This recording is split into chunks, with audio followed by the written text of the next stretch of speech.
Imagine this. A man, born a peasant, rises to control all of Russia. He heals the sick in ways that leave the best doctors scratching their heads, survives assassination attempts that would kill any ordinary man, and makes eerie prophecies that come true time and again. This man sleeps with thousands of women and with his dark charisma, single-handedly topples a 300-year-old royal dynasty. This is the extraordinary tale of Grigory Rasputin, who played a pivotal role in the fall of the Russian monarchy. Rasputin's story begins humbly in 1869 in the small Siberian village of Pokrovskoye. Born to a peasant family, he was the only one of his 7 siblings to survive into adulthood. Rasputin was not formally educated and remained illiterate well into his early adulthood. Local records suggest that he had a notorious reputation for drinking, womanizing, petty thefts, and disrespecting local authorities. At age 16, he was arrested for theft, and the citizens of Pokrovskoye appealed to the authorities to excommunicate and exile him. By the age of 18, Rasputin met a peasant girl named Praskovya Dubrovina. They married and had 3 children. In 1897, at the age of 28, Rasputin's life took a dramatic turn. He embarked on a pilgrimage to the St. Nicholas Monastery at Verkhoturye, a journey that would alter his fate and the course of Russian history. The reasons for this pilgrimage are unclear. Some say he was fleeing after being caught stealing a horse, while others believe he sought a deeper connection with God. Rasputin may have spent several months at Verkhoturye, and it was perhaps here that he learned to read and write. Rasputin stayed with the lonely monk Makary, who lived in a rugged hut and practiced rituals akin to ancient shamanic traditions of the Siberian people. Makary trained him in hypnotism and a vegetarian lifestyle, which included alcohol and various herbs used for spiritual transformation. When Rasputin returned home some months later, he was a man transformed by religious fervour. He still drank like a sailor and chased women night and day, but now he threw in a lot more praying to balance things out. Over the next few years, Rasputin travelled extensively across Russia, styling himself as a wandering holy man. He developed his own unique brand of religion, drawing from an outlawed Christian sect known as the Khlysts, rumoured to practice mass orgies and self-flagellation. Rasputin preached that sin could only be overcome by first understanding it, which conveniently allowed him to indulge in various vices under the guise of theological research. He also claimed that sexual exhaustion achieved through frequent intercourse brought one closer to God. Despite his dishevelled appearance and notorious odour, his charisma and persuasive powers won him a substantial following. There were growing whispers that, during his time in the Siberian wilderness, he developed certain abilities. Some said he could read minds, others that he could heal the sick with the touch of a hand, and all agreed that there was something otherworldly about the man. By the early 1900s, Rasputin's fame had spread, attracting the attention of influential figures in the Russian Orthodox Church and eventually leading him to St. Petersburg. In October of 1905, Rasputin was introduced to the royal household through some relatives of the reigning Romanov family. There he met Tsar Nicholas II and Tsarina Alexandra.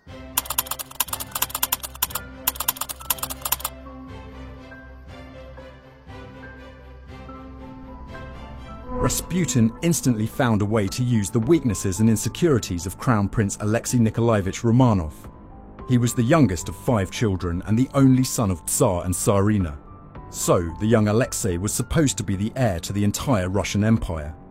Alexei suffered from haemophilia, a rare genetic disorder that prevents the blood from clotting properly. Thus, even a small injury can lead to devastating blood loss. Haemophilia was so common among European royalty that it was often referred to as the royal disease. Historians have subsequently traced the rogue genes back to a single patient zero, none other than the so-called grandmother of Europe, Queen Victoria. She was a carrier, and her offspring spread haemophilia around Europe's aristocracy, including the royal families of Spain, Germany and Russia. Queen Victoria was Alexei Romanov's great-grandmother. Rasputin convinced the Empress, Tsarina Alexandra, that he could improve the health of young Crown Prince Alexei. Both Tsar Nicholas II and his wife were utterly devastated and demoralized by their son's illness. Their overwhelming anxiety and desperation made them easy prey for Rasputin's manipulative tactics. With an air of mystical authority, Rasputin's supposed healing abilities seemed nothing short of miraculous, bringing hope where there had been none. He would arrive at the boy's bedside, spit, and Alexei's health would improve dramatically. Even from afar, Rasputin's prayers appeared to have a curative effect. This miraculous healing earned him the unwavering loyalty of the Tsar and Tsarina, securing his position in the royal household. Even today, more than 100 years later, nobody really knows exactly what Rasputin was doing to improve Alexei's health. Some historians, such as Pierre Gilliard, have speculated that the bleeding likely stopped as a result of Rasputin's insistence on disallowing the administration of aspirin, a known blood-thinning agent, and not any mystical powers he may have had. Rasputin's influence extended beyond healing. He soon began advising on state matters and influencing foreign policy. His elevated status did little to curb his appetites for alcohol and women. Rumours abounded that the mystic would accept sexual favours and other bribes in return for putting in a good word with the Tsar and his wife. And when he couldn't get what he wanted by abusing his newfound power, he simply took it by force. Rasputin was accused of rape on multiple occasions, including by the governess who looked after Alexei's older sisters. Despite the weight of claims against him, including some from within the royal family itself, Rasputin was untouchable. The governess was fired and his other accusers were simply ignored. Tsar Nicholas was warned by his loyal Prime Minister Count Stolypin that Rasputin was a dangerous fraud who could become a threat to the royal family and to Russia. However, at Tsar Nicholas's insistence, Stolypin had a private meeting with Rasputin. Not long afterward, Stolypin was assassinated by a hired terrorist, and the resulting investigation was stopped by order of the Emperor. Stolypin's records revealed that he had an argument with Rasputin, but he was stopped and intimidated by the hypnotic stare of Rasputin's piercing eyes. Stolypin and many other political figures of that time documented that Rasputin had satanic eyes and a powerful and hypnotic glare that he used to intimidate and cow his enemies. Rasputin was constantly guarded by 6 agents provided by the Russian security service by order of Tsarina Alexandra. Also, by imperial order, Rasputin was given a new name, Novich, meaning the new man, an exclamation attributed to the suffering boy Crown Prince Alexei. In 1914, while visiting his wife, Rasputin was stabbed in the stomach by his former prostitute friend, Kionia Guseva, who believed he was the Antichrist and harmful to the people of Russia. However, she was declared insane and was forcefully placed in an asylum in Siberia.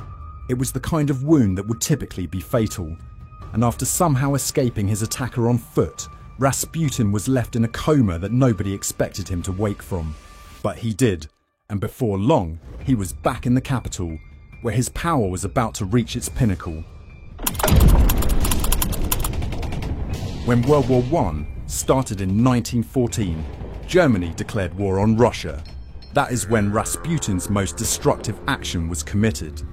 He convinced Tsar Nicholas II to move from the Russian capital, St. Petersburg, to the front lines in Belarus, leaving Empress Alexandra alone under his influence and in charge of the country's internal politics. In the absence of the Tsar, within 18 months, she had appointed and dismissed no fewer than 4 prime ministers, 5 ministers of the interior, and 3 ministers of war, with Rasputin guiding her hand at every turn. It was soon an open secret on the streets of St. Petersburg that, along with accepting Rasputin's advice, the Tsarina had also invited him into her bed. Admittedly, there's no hard evidence that the affair ever happened, but considering how highly Tsarina regarded Rasputin, and given that his religious ideology was to screw every living thing in Russia, it's difficult not to believe the rumours. There's also a fact that at that time, the French ambassador Maurice Palaiolog made a record that the Russian empress is mystically devoted to Rasputin. But most of you must be thinking, why? Why was Grigory Rasputin after the Russian monarchy? What was the hidden agenda behind all his actions? What if I told you that there were bigger players in the game? Yes, Rasputin was used by a secret group behind the communist revolutionaries, who acted to destroy the Romanov dynasty and the monarchy, and eventually fulfilled their plans and came to power through revolution.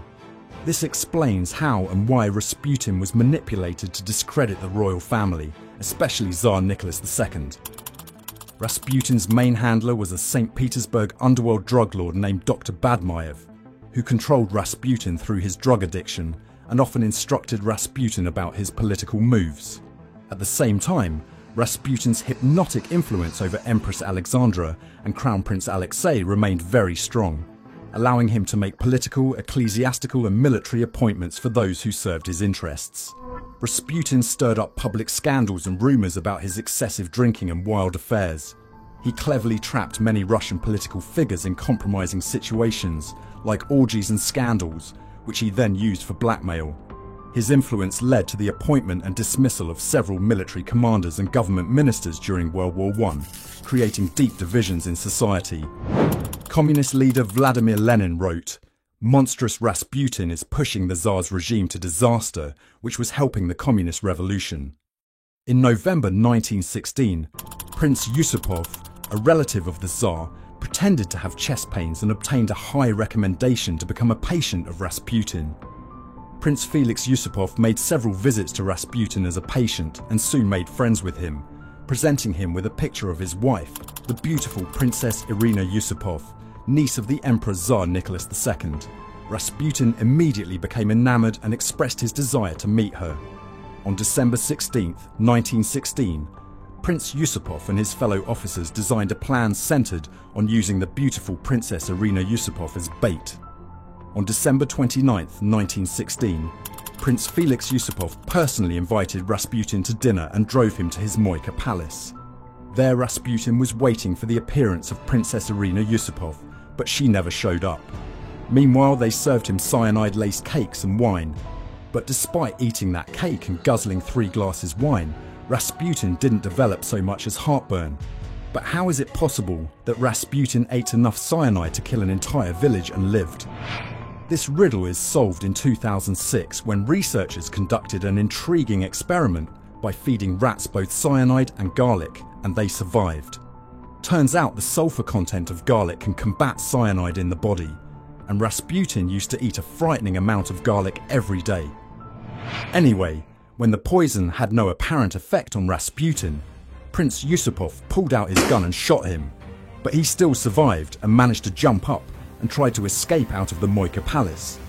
Then Prince Yusupov and Count Vladimir Purishkevich, together with their friend British intelligence officer Oswald Rayner, pulled out their guns and fired at Rasputin.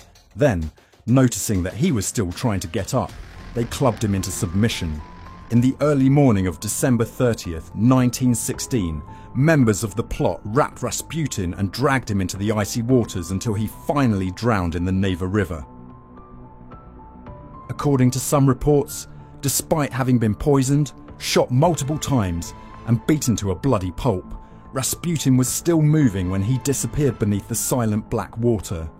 He was found the following day, pressed up against the underside of the ice as though trying to break free, his still open eyes staring blankly up towards the sky. The mad monk was dead. Despite his brutal end, Rasputin's most haunting prophecy proved true. His death would trigger the downfall of the Romanovs.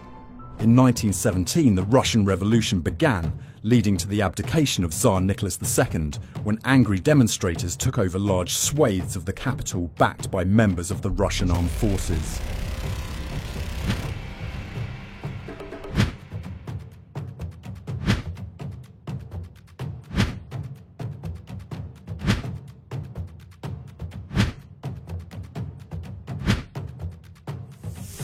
The 300-year reign of the Romanovs had ended and the Russian Revolution had begun.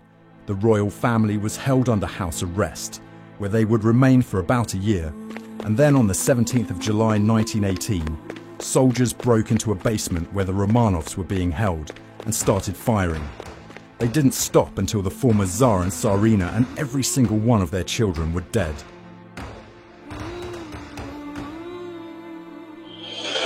Grigory Rasputin was undoubtedly a complex and controversial figure. His rise from peasant to power broker, his alleged mystical abilities, and his undeniable impact on Russian history make his story one of the most fascinating tales ever told. Thank you for watching. If you found Rasputin's story as intriguing as I did, please share this video with others. Until next time, stay curious and keep exploring the mysteries of history.